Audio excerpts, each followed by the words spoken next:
My name is Jenna, and I grew up in what looked like the perfect family from the outside. We lived in a massive house in the wealthy part of town, complete with a pool and a 3-car garage that my father's luxury vehicles called home. My dad built his company from the ground up, turning it into a successful enterprise that provided us with everything we could ever want. And my mother, Diana? Well, she made sure everyone knew just how successful we were. "Darling, I simply must have this new Gucci bag," I'd hear Mom say to Dad at least once a week.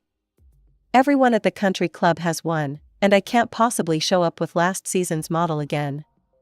Dad would just smile, pull out his credit card, and hand it over without a word. That's how it always went, Mom asking, Dad giving.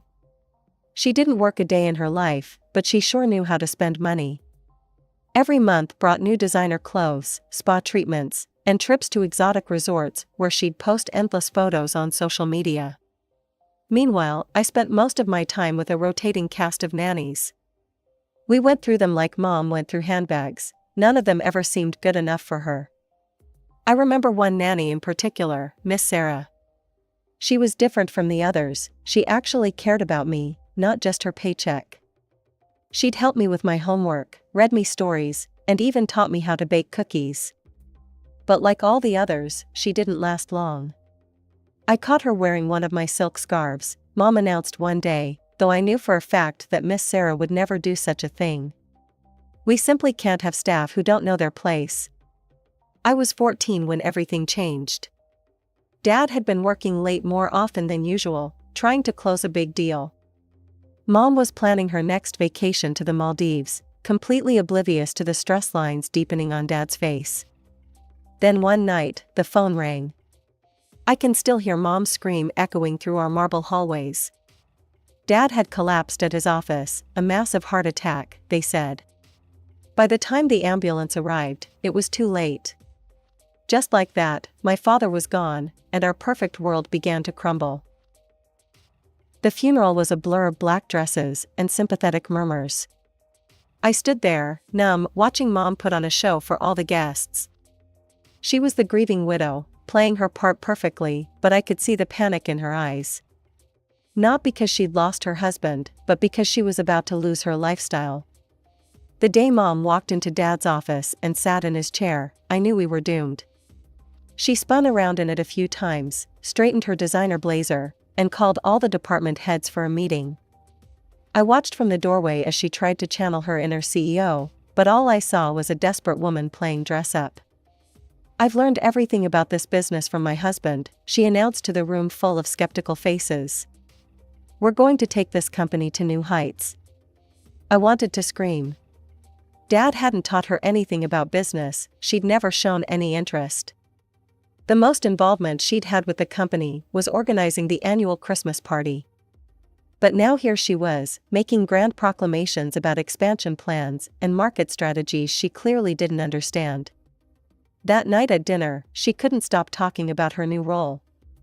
"Did you know, Jenna, that your father had all these complicated spreadsheets? Well, I've simplified everything. Who needs all those numbers when you have instinct?" "Mom," I tried to reason with her, "maybe you should hire someone to help run things? Someone with experience?" She waved her hand dismissively. "Don't be silly, darling. I'm doing perfectly fine. You should hear how impressed everyone is with my natural business acumen." But they weren't impressed. Over the next few months, I watched as experienced employees started disappearing one by one. First went Dad's trusted CFO, then the operations manager, and soon even the junior staff were jumping ship. Meanwhile, I'd overhear whispered conversations about missed payments, canceled contracts, and mounting debts. Mom started taking money from the company accounts for her personal expenses, insisting she deserved it as the CEO. When I questioned her about it, she'd just pat my head and say, "You're too young to understand business, sweetie." Every family gathering became a stage for her delusions. "The company's never been better," she'd boast to our relatives. "I've modernized everything. James would be so proud." Dad would have been horrified. I was only 15, but even I could see we were heading for disaster. The final blow came just before my 16th birthday. The bankruptcy notice arrived on a Tuesday morning, right after Mom had ordered new office furniture for her expanding empire. We lost everything. The company was sold to pay the debts, but it wasn't enough. Our house went next. I watched as movers packed up our luxury furniture and Mom's designer wardrobe. We moved to a tiny house on the outskirts of town, the kind of place Mom used to drive past with her nose in the air. The only thing we had left was my college fund, money Dad had set aside in a protected trust that Mom couldn't touch. But that didn't stop her from trying. "Jenna, darling," she'd say, voice honey sweet, "you know we could use that money now. We can always figure out college later." "No, Mom. That's for my education." Her face would darken. "After everything I've done for you, this is how you repay me? By watching your mother struggle while you sit on a pile of money?" She'd give me the silent treatment for days after these conversations, but I stood my ground. I'd seen how quickly she could burn through money, and I wasn't about to let her destroy my future too. The next 2 years dragged by in tension and cold shoulders. Mom and I barely spoke except to argue about money. When my high school graduation finally came around, she made it clear she wouldn't celebrate my achievement. "Why should I throw you a graduation party?" she said the morning of the ceremony, not looking up from her coffee cup. "You won't even help your own mother when she needs it." I'd already been accepted to Barrett University, a good school 3 states away. Mom didn't know it yet, but I'd chosen it specifically for the distance. As soon as the graduation ceremony ended, I told her my plans. "You're abandoning me?" she gasped, clutching her chest dramatically. "After everything?" "I'm not abandoning you, Mom. I'm going to college, like Dad wanted." The dorm room at Barrett was tiny compared to my old bedroom, but it felt like paradise. No more guilt trips, no more silent treatments, no more walking on eggshells.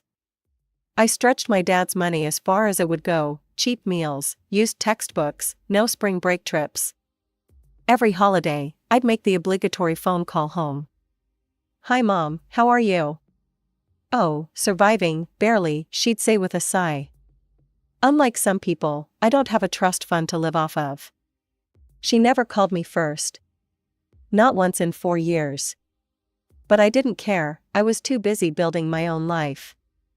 I graduated with honors, landed a job at Thompson and Associates, and found a small apartment in the city. Work became my focus, and I was good at it. Really good. Within 2 years, I'd been promoted twice. Then came that phone call.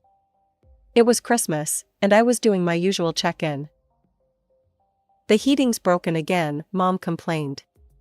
"I can barely afford groceries, let alone repairs. But don't worry about me, I'll just wear 3 sweaters and eat crackers." Something in me shifted. Maybe it was because I'd just gotten another raise, or maybe I was just tired of the guilt. But I heard myself say, "I'll come visit next week."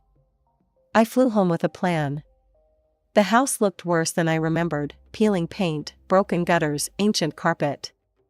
Mom opened the door wearing that martyred expression I knew so well. "I'm doing well at work," I told her over coffee. "I'd like to help. I can give you $1,000 a month, and we can fix up the house a bit." Her eyes lit up like I hadn't seen in years. Within weeks, the house had fresh paint, new carpets, and working heat. Our new routine started slowly. Mom would call with an invitation to dinner, her voice warm and enthusiastic. "Jenna, sweetie, I was thinking we could try that new Italian place on Mason Street. Nothing fancy, just a nice family dinner. I've invited Aunt Carol and Uncle Pete." These dinners became our thing. Mom would pick modest restaurants, places where the entrees didn't break $30 and the wine list fit on one page. Sometimes it was just us, other times she'd invite her sister Carol, or her old friend Martha, or Uncle Pete. The bill usually came to around $200, which I always picked up without hesitation. I still remember the first time Mom bragged about me at one of these dinners. We were at Luigi's, a cozy family-owned place with checkered tablecloths and candles stuck in Chianti bottles. "Did I tell you," Mom announced to Aunt Carol, beaming with pride, "that Jenna just landed the Anderson account?" The biggest client in her firm's history. My daughter's a real powerhouse in the business world. Takes after her father that way. It felt good. Different from the way she used to brag about me as a child, when I was just another accessory in her perfect life. This time, she was genuinely proud of what I'd accomplished on my own. The dinners became more frequent. Mom would call every couple of weeks, suggesting new places she'd heard about. Never anything extravagant, she seemed to understand the unspoken boundary there. She'd invite different combinations of relatives and friends, small groups who were always grateful and never presumptuous.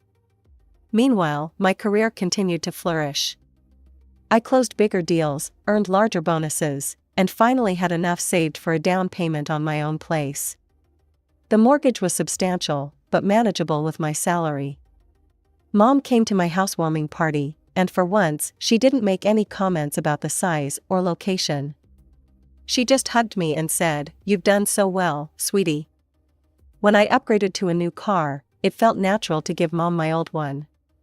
It was still in great condition, a 5-year-old Lexus that I'd maintained meticulously. Her ancient Honda was on its last legs anyway. The car was just the beginning. I noticed her ancient dial-up internet connection during one visit and immediately arranged for high-speed fiber installation. Then I started covering her utility bills when I realized she was keeping the house too cold in winter to save money. The real turning point came when I planned my first business trip to New York. Mom had always wanted to see Broadway, so I invited her along. Then Aunt Carol mentioned she'd never been to New York either, and before I knew it, I was booking tickets for 3.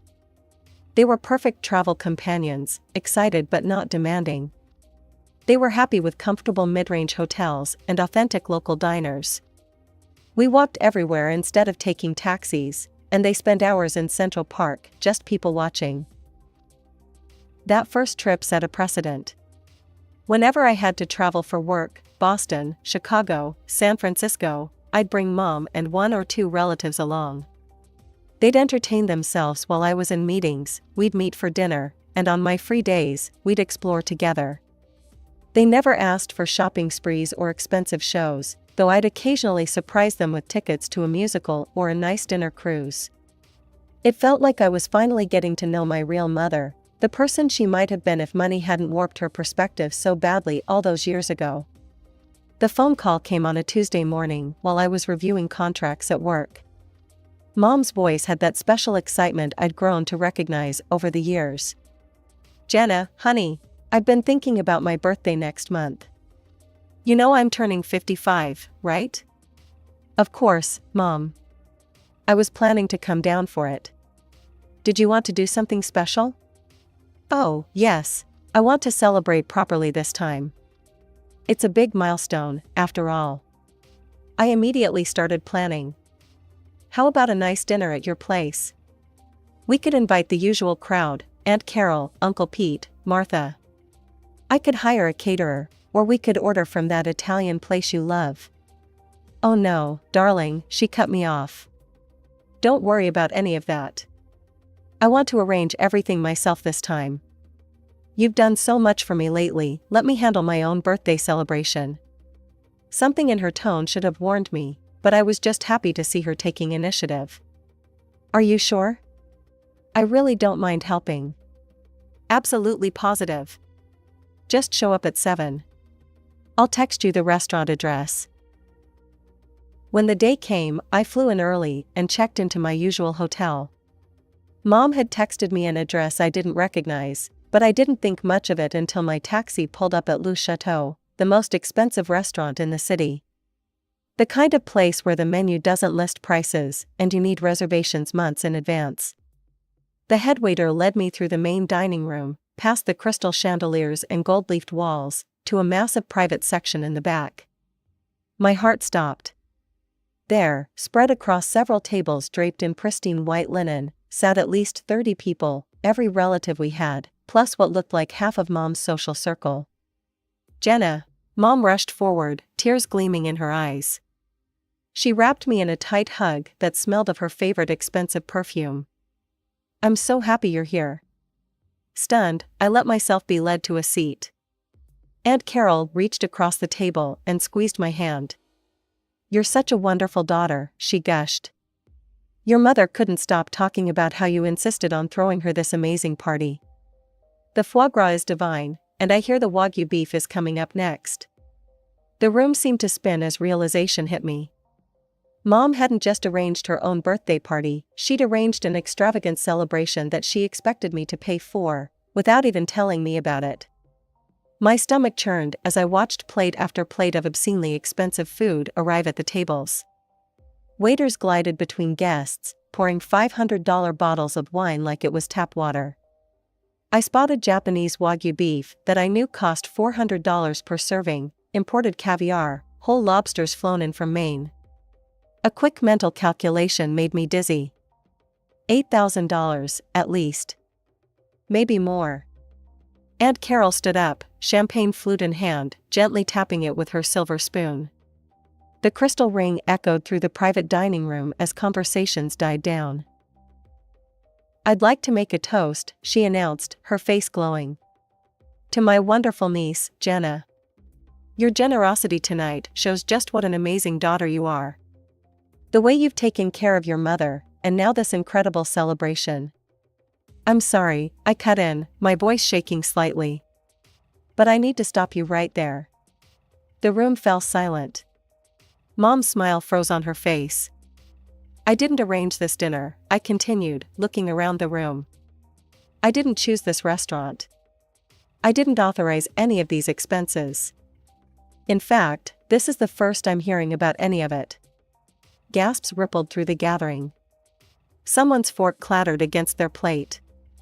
"Jenna," Mom hissed, her face reddening. "Don't be ridiculous. Of course you're paying for this. Who else would?" I stood up slowly, my chair scraping against the marble floor. "No, Mom, I'm not. I offered to host a nice dinner at your house or order from your favorite Italian place. You said you wanted to handle everything yourself. You never mentioned Le Chateau or inviting 30 people. But you always pay," she sputtered. "You've been paying for everything. For reasonable things, normal restaurants, basic bills. Not this." I gestured at the extravagant spread. "I don't owe you a blank check." "You ungrateful." Mom's voice cracked. "After everything I've done for you." "Everything you've done for me?" I laughed, but there was no humor in it. "You mean like trying to spend my college fund? Or running Dad's company into the ground?" The silence in the room was deafening. I reached into my purse and pulled out my wallet, counting out $200. "This covers my pork chop and glass of wine," I said, placing the bills on the crisp white tablecloth. "Good luck with the rest." I walked out without looking back, my heels clicking against the marble floor like a countdown. Nobody called after me. Nobody tried to stop me. The night air hit my face like a slap as I emerged onto the street.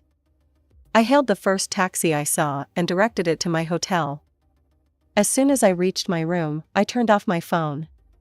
I knew it would start ringing soon enough, angry calls from Mom, disappointed messages from relatives, demands for explanations. But for now, I just needed silence.